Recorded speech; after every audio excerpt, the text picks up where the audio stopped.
Hi, and welcome to this episode of John's Model Kit Review. In today's fun full review video, we'll be taking a look at Eduard's 148 scale BF 109F-4. This is Eduard kit number 84146. This particular boxing is the weekend edition kit.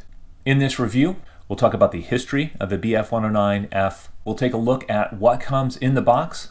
We'll go step by step through the kit instructions, and I'll talk about any potential problem areas to watch out for. We'll look at the color and marking guides and talk about those. We'll look at the kit decals and talk about the quality of those and the comprehensiveness of those.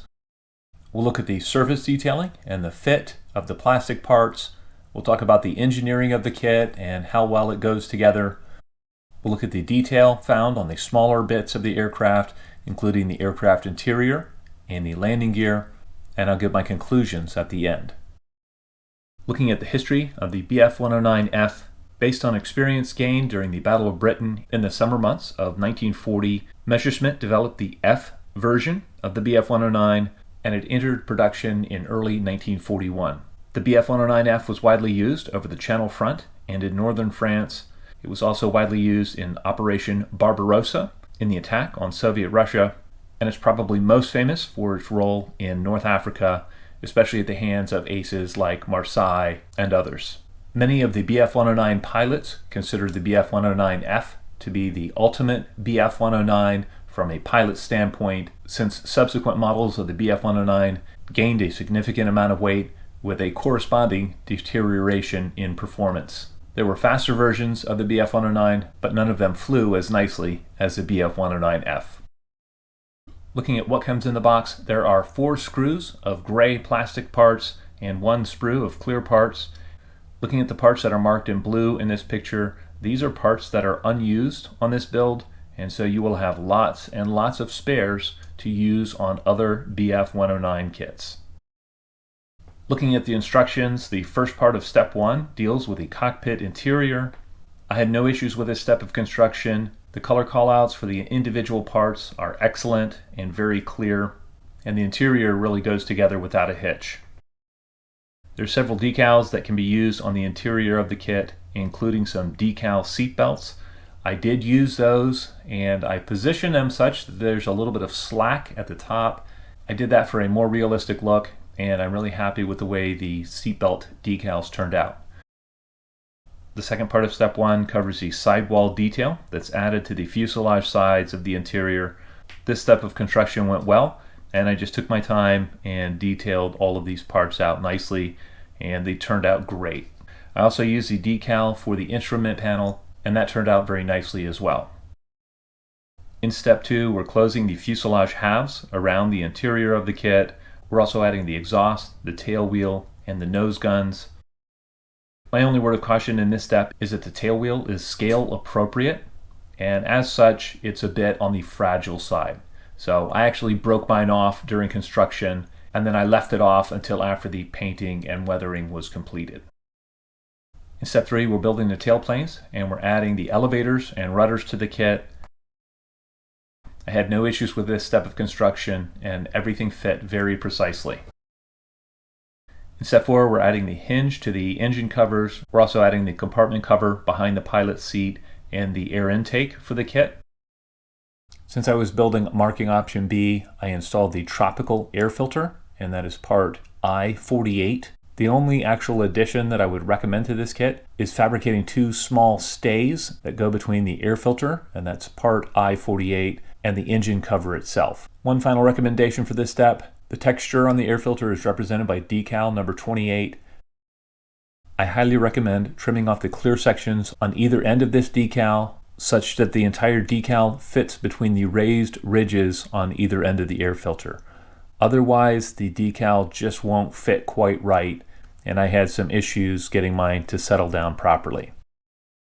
In the next step, we're building the wheel wells, and we're attaching those to the lower wing, and then we're attaching the upper wings to the lower wing, and then we're attaching the wing assembly to the fuselage.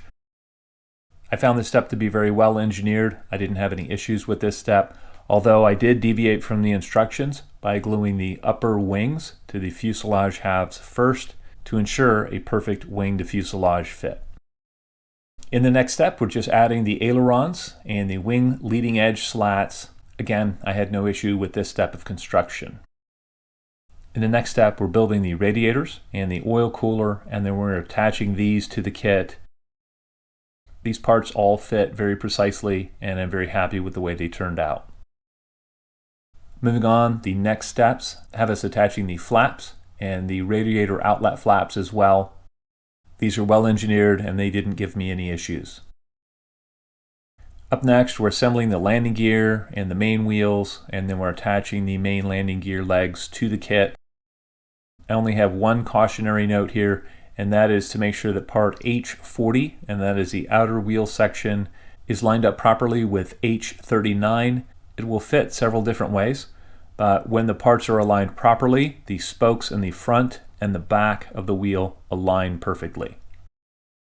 In the last step of construction, we're adding all of the final bits to the airframe. Those include the gun sight, the pilot's armor, the clear parts, and the prop. And once again, all of these parts are well engineered, and I had no issues with this step of construction.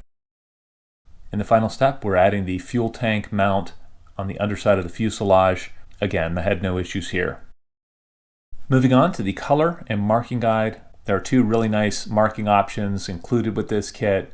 The aircraft in the first marking option was stationed in the Soviet Union in the beginning of May of 1942. The second marking option is for a plane that was stationed in San Pietro, Italy in February of 1942. There's also a full page dedicated to the stencils on the BF-109 airframe. I like the way the stencils and the markings are separated. It makes decaling this aircraft much easier.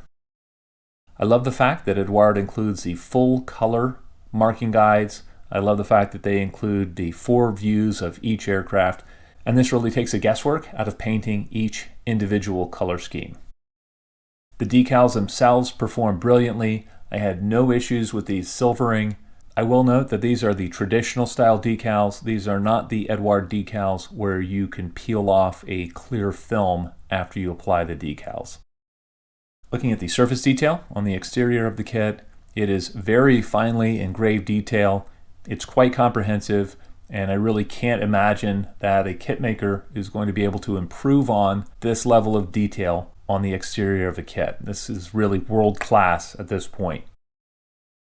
In summary, with the BF-109F-4, Eduard has given us what I would consider to be just about a perfect model kit. It has excellent detail on the interior, excellent detail on the small parts. Even the decal seat belts look great on the finished build. It has excellent detail on the exterior of the kit, excellent instructions, excellent decals, excellent engineering throughout, and excellent fit throughout the build. As I said before, the only thing that I may add in the future are the stays from the tropical air filter to the engine cover, and you really should trim the air filter decal to get it to fit properly on the kit. I can highly recommend this kit to modelers with some experience dealing with the smaller parts. I love the fact that Eduard has included all this detail without making the kit overly parts heavy as they have done in the past on some of their aircraft builds, including the early BF-109Es, the BF-110s, the early FW-190A series, to name a few. Regardless of scale, I think this is the best BF-109F-4 kit currently available on the market, and I highly recommend this kit from Eduard. Well done. Well, I'd love to know if any of you out there have built a BF-109F from Eduard. If so, please let me know in the comment section below. As always, I hope you found this video entertaining and informative, and until next time, model on.